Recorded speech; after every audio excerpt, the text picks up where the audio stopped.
এবার নবী সাল্লাল্লাহু আলাইহি ওয়াসাল্লাম আরো একটু উপরে উঠলেন। এই জায়গার নাম সিদরাতুল মুনতাহা। কি নাম? সিদরাতুল মুনতাহা। এটা হচ্ছে একটা বড়ই গাছ। বড়ই গাছ দেখেছেন তো? এটা নবীজি বলছেন এত চমৎকার এই বড়ই গাছ, এর মধ্যে এত বেশি রং ছিল যে রংগুলোকে আমি ব্যাখ্যা করতে পারবো না। এর পাতাগুলো ছিল হাতির কানের মতো এবং এর ফলগুলো ছিল মটকার মতো বড় বড় এক একটা, এবং এর মধ্যে প্রজাপতি বসেছিল। এই প্রজাপতিগুলোর রং এত চমৎকার যেগুলো আমাদের পৃথিবীর রঙের মতো নয়। মানে এগুলো ব্যাখ্যা করার মতো শব্দ আমাদের কাছে নাই। অ্যামেজিং। এটা কোন জায়গা? আমাদের সবার রুহগুলো যেখানে উঠে যায়। এটা কোন জায়গা? আমাদের সবার নেক আমলগুলো যেখানে উঠে যায়। সবার রুহ, মৃত ব্যক্তিদের রুহ বা আত্মা এবং নেক আমলগুলো এই পর্যন্ত ওঠে, এরপরে সেখান থেকে উঠিয়ে নেওয়া হয়, এরপরে তারা আর যেতে পারে না। একইভাবে উপর থেকে আল্লাহ পাকের কোনো আদেশ আসলে এই সিদরাতুল মুনতাহা পর্যন্ত আসে, এরপর সেখান থেকে নিয়ে আসা হয়। আমি কি বুঝতে পারছি? এই হলো সিদরাতুল মুনতাহা, যেটা ফেরেশতাদের শেষ সীমা। এরপরে ফেরেশতারা আর যেতে পারবেন না। আল্লাহ পাকের নিকটবর্তী ফেরেশতারা ছাড়া নর্মাল যারা, তারা ওখানে যেতে পারে। নর্মাল মানে বলছি যারা এমনি অন্যান্য দায়িত্বে আছেন, তারা সেখানে যেতে পারবেন না। এই পর্যন্ত লাস্ট ওই যে লাইন থাকে না, ডেড লাইন, এটা ডেড লাইন, এরপর যেতে পারবে না। এবার আমাদের নবীকে এখানে বাহন চেঞ্জ করে দেয়া হলো, অন্য একটা বাহন আরো দ্রুতগামী তাকে দেয়া হলো। এই বাহনে করে নবীজি একদম আলো পর্দা ভেদ করে উপরে উঠছেন। সুবহানাল্লাহ। আল্লাহ পাকের একদম কাছাকাছি আসছে।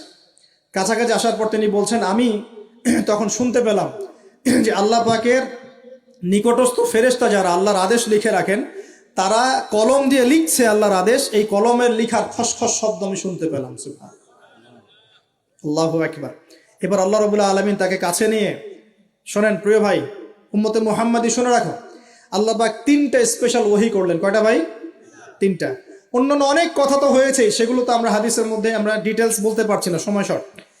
3টা স্পেশাল ওহী আল্লাহ রাব্বুল আলামিন করেছেন। তার প্রথমটা হচ্ছে নবী সাল্লাল্লাহু আলাইহি ওয়াসাল্লামকে এই জায়গায় 50 ওয়াক্ত নামাজ হাদিয়া গিফট দেয়া হলো। কত ওয়াক্ত? এবার নবীজি 50 ওয়াক্ত নিয়ে চলে আসছেন। পরের দুটো পরে বলছি। 50 ওয়াক্ত নিয়ে চলে আসছেন। আসার সময় এই যে ষষ্ঠ আসমানে, পঞ্চম আসমানে কার সাথে দেখা? মুসা। কে আমাকে করছে? মুসা আলাইহিস সালাম। তিনি বলছেন, আল্লাহ পাক কি দিয়েছেন আপনাকে হাদিয়া? নবী সাল্লাল্লাহু আলাইহি ওয়াসাল্লাম বলছেন 50 ওয়াক্ত নামাজ। কত ওয়াক্ত? 50 ওয়াক্ত। নবী এবার মুসা আলাইহিস সালাম বলছেন, আমার উম্মতকে 2 ওয়াক্ত নামাজ দেওয়া হয়েছে, সেটাই আমার উম্মত আদায় করতে পারে নাই। 50 ওয়াক্ত নামাজ আপনার উম্মত পারবে না, আপনি কমাই নিয়ে আসেন, যান। তিনি আবার গেলেন 50 থেকে 45, আবার 45 থেকে 40, 40 থেকে 35, 35 থেকে 30, এই করতে করতে করতে করতে 5 ওয়াক্ত যখন আসলো, তখনও নবীজিকে বলা হচ্ছে আপনি আরো কমাই নিয়ে আসেন। নবীজি বলছেন, আমার যেতে লজ্জা লাগছে, আল্লাহ পাক আমাকে এত বেশি কমিয়ে দিলেন, আরো কমাতে চাইতে আমার লজ্জা লাগছে। দেখেন, মুসা আলাইহিস সালাম বলেছিলেন আমার উম্মতকে 2 ওয়াক্ত নামাজ দেয়া হয়েছিল, আদায় করতে পারে নাই। উম্মতে মুহাম্মাদের মধ্যে এমন মানুষ নাই 2 ওয়াক্ত 1 ওয়াক্ত নামাজও পড়তে পারে না। নবীদের এটা হিকমা, দূরদর্শিতা। এবার নবী সাল্লাল্লাহু আলাইহি ওয়াসাল্লাম আল্লাহর কাছে গিয়ে আরজি পেশ করছেন। আল্লাহ রাব্বুল আলামিন বলছেন, 5 ওয়াক্ত নামাজ আমি দিলাম, কিন্তু 5 ওয়াক্ত যদি তোমার উম্মত আদায় করে 50 ওয়াক্তের নেকি দেওয়া হবে ইনশাআল্লাহ। আরেকটা বেনিফিট তোমার উম্মতের যে কোনো ব্যক্তি যে আমলই করুক না কেন 10 গুণ বাড়ায় নেকি দেওয়া হবে ইনশাআল্লাহ। কিন্তু তোমার উম্মতের কোনো ব্যক্তি যদি গুনাহ করে, তাহলে গুনাহকে 10 গুণ বাড়ায় দিব না ইনশাআল্লাহ। গুনাহ একটাই থাকবে। গুনাহ কি হবে? একটাই থাকবে। আর নেকির কাজ করলে 10 গুণ বাড়ায় দেওয়া হবে। 1 টাকা দান করছেন 10 টাকার নেকি হবে। 1 রাকাত নামাজ পড়ছেন 10 টাকাতে নেকি হবে। একটা সেজদা করছেন 10টা সেজদার নেকি হবে ইনশাআল্লাহ। কথা বুঝতে পারছেন? এটা হলো একটা গিফট বা হাদিয়া। সেকেন্ড গিফটটা হচ্ছে আল্লাহ রাব্বুল আলামিন নবী সাল্লাল্লাহু আলাইহি ওয়াসাল্লামকে সূরা বাকারার শেষের 2টা বা 3টা আয়াত ওহী করলেন। কয়টা ভাই? শেষের 2টা বা 3টা। লিল্লাহি মা ফিস সামাওয়াতি, এখান থেকে ফানসুরনা আলাল কওমিল কাফিরিন পর্যন্ত। এই আয়াতগুলোর ফজিলত সম্পর্কে এসেছে যে রাতের বেলা কেউ যদি এই আয়াতগুলো পড়ে ঘুমায়, সূরা বাকারার শেষের 2টা বা 3টা পড়ে ঘুমায়, সারা রাত তাহাজ্জুদের নেকি পাবে ইনশাআল্লাহ। এবং দৃশ্য অদৃশ্যের কোনো ক্ষতি, তার কোনো অনিষ্ট সাধন করতে পারবে না ইনশাআল্লাহ। এই যে সমস্যা হয় ঘুমের মধ্যে, জিনের সমস্যা, জাদুর সমস্যা, বদনজর ইত্যাদি, কোনো রকম প্রবলেম তাকে ফেস করতে হবে না ইনশাআল্লাহ। সূরা বাকারার শেষের কয় আয়াত? কমপক্ষে 2 আয়াত, যদি পারেন 3টা আয়াত পড়বেন। 2টা হাদিয়া হলো। 3 নম্বর হাদিয়াটা আরো বড়।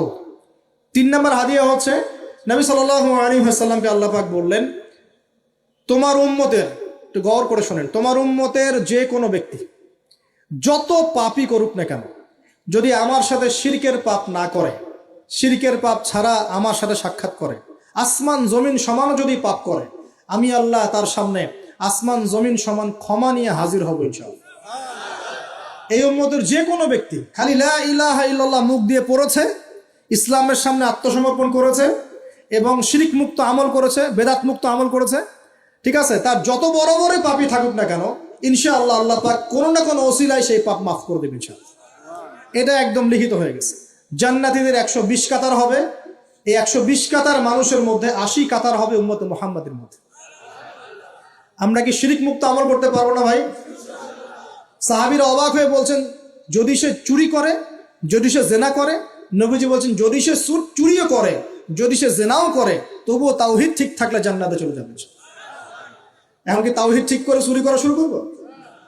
তাওহীদ ঠিক করে কি জেনা করা শুরু করব? এখানে আল্লাহ পাকের তাওহীদের গুরুত্ব বোঝানো হয়েছে।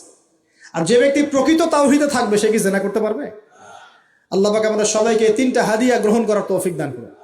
আমার সাথে বলেন, 50 ওয়াক্ত নামাজ মানে 5 ওয়াক্তই, 5 ওয়াক্ত মানেই 50 ওয়াক্ত। 1 ওয়াক্ত পড়ছি মানে 5 ওয়াক্ত পড়ছি, 1 ওয়াক্ত পড়ছি মানে 10 ওয়াক্ত পড়ছি, 1 ওয়াক্ত পড়ছি মানে 10 ওয়াক্ত পড়ছি। আমরা কিন্তু 50 ওয়াক্তের নেকিই পাচ্ছি ইনশাআল্লাহ। আমরা সবাই 5 ওয়াক্ত নামাজের হেফাজত করতে পারবো তো ইনশাআল্লাহ? আল্লাহ পাক তৌফিক এনায়েত করুন, আমিন। আমরা কি সূরা বাকারার শেষের আয়াতগুলো মুখস্থ করতে পারবো ইনশাআল্লাহ? প্রত্যেক রাতে আমল করবো তো ইনশাআল্লাহ? আর শিরক মুক্ত আমল করার চেষ্টা করবো ইনশাআল্লাহ। একটা বই পড়বেন, কিতাবুত তাওহীদ, শিরক সম্পর্কে জানতে পারবেন ইনশাআল্লাহ। আল্লাহ পাক তৌফিক দান করুন। এবার নবীজি আসছেন, একটু শেষের দিকে মনোযোগ দেন, মনোযোগ হারান না, আর কিছু কথা বাকি আছে। নবীজি এবার আসছেন, আসার সময় তাকে জান্নাত জাহান্নাম দেখানো হয়েছে। কি দেখানো হয়েছে? জান্নাত এবং জাহান্নাম। নবীজি বলছেন, আমি জান্নাতকে দেখলাম, বিশৃঙ্খলা করেন না, আমি জান্নাতকে দেখলাম, জান্নাতকে দেখলাম, জান্নাতকে ঘিরে রাখা হয়েছে কষ্ট, ক্লেশ, এগুলো দিয়ে। মানে জান্নাতটা ঘেরা আছে কষ্ট দিয়ে, মানে জান্নাতে যেতে হলে কষ্ট করতে হবে, ঠিক আছে? ফজরের নামাজ উঠতে কষ্ট হয় না? সুদ ছেড়ে দেবো, এটা কষ্ট লাগতেছে না? কষ্ট হবে। আল্লাহর পথে চলতে হলে কিন্তু কষ্ট হবে, মানুষ ভালো মন্দ বলবে, অনেক সমস্যা। জান্নাতকে ঘেরা হয়েছে কষ্ট দিয়ে, আর জাহান্নামকে ঘেরা হয়েছে প্রবৃত্তির দাসত্ব দিয়ে। মন যাচাই তাই করার নাম প্রবৃত্তি। মন চাচ্ছে মদ খাইলেন, মন চাচ্ছে জেনা করলেন, মন চাচ্ছে সুদ খাইলেন, মানে মন যাচাই তা দিয়ে জাহান্নামকে ঘেরা হয়েছে। 5 ওয়াক্ত নামাজ হাদিয়া এসেছে, ছাড়বো কি ইনশাআল্লাহ? আল্লাহ পাক সবাইকে 5 ওয়াক্ত নামাজ পড়ার তৌফিক এনায়েত করুন, বলি আমিন। 2 নাম্বার, সূরা বাকারার যে শেষের আয়াতগুলো, সেগুলো আমল করবো তো ইনশাআল্লাহ? আল্লাহ তৌফিক এনায়েত করুন, বলি আমিন। তৃতীয়ত হচ্ছে, শিরকের পাপে লিপ্ত না হলেই জান্নাতে যাবো ইনশাআল্লাহ। শিরকের পাপে লিপ্ত হবেন কখনো? আল্লাহ পাক শিরক কি, কেন বোঝার তৌফিক দান করুন, শিরক মুক্ত আমল করার তৌফিক দান করুন। যে শাস্তিগুলো দেখে এসেছেন নবী সাল্লাল্লাহু আলাইহি ওয়াসাল্লাম, আমাদের মা বোনদেরকে কি বেপরদায় রাখবো? ফ্যামিলিস্ট রেভলিউশনে ধোকায় পড়বো? আমরা কি জান্নাতে যাওয়ার জন্য একটু কষ্ট করতে পারবো না ইনশাআল্লাহ? আর জাহান্নাম ঘেরা আছে প্রবৃত্তি দিয়ে, প্রবৃত্তির দাসত্ব করব? সুদ কি খাবো? আমরা কি এতিমের মাল ভক্ষণ করব? জেনার পাপে লিপ্ত হব? আমরা কি সুদের পাপে লিপ্ত হব? আমরা কি মৃত ভাইয়ের গোশত খাওয়ার পাপ করব? আমরা কি এমন বক্তা হব যে কথা বলে কিন্তু আমল করে না? আমরা কি দায়িত্ব পালন করতে পারি না, এমন দায়িত্ব ঘাড়ে নিব? আল্লাহ পাক আমাদেরকে সবাইকে মেরাজের রাতে নবী সাল্লাল্লাহু আলাইহি ওয়াসাল্লাম যে মর্মান্তিক আযাব গজবগুলো দেখে এসেছেন, এগুলো চেনার, বোঝার এবং এগুলো থেকে দূরে থাকার তৌফিক দান করুন, বলি আমিন। এই পাপগুলো থেকে আমাদের সবাইকে দূরে থাকার তৌফিক দান করুন, বলি আমিন। এবং নবী সাল্লাল্লাহু আলাইহি ওয়াসাল্লাম যে 3টা স্পেশাল হাদিয়া নিয়ে এসেছেন, এই 3টা দাঁতের মারি দিয়ে আঁকড়ে ধরার তৌফিক দান করুন, বলি আমিন। আকুলু কাওলি হাযা আস্তাগফিরুল্লাহ লি ওয়া লাকুম ওয়া লিসাইল মুসলিমিন। বারাকাল্লাহু লানা ওয়া লাকুম বিল আয়াতিল হাকীম। ইন্নাহু তাআলা জাওয়াদুন কারীম মুবাররাউফুর রহিম।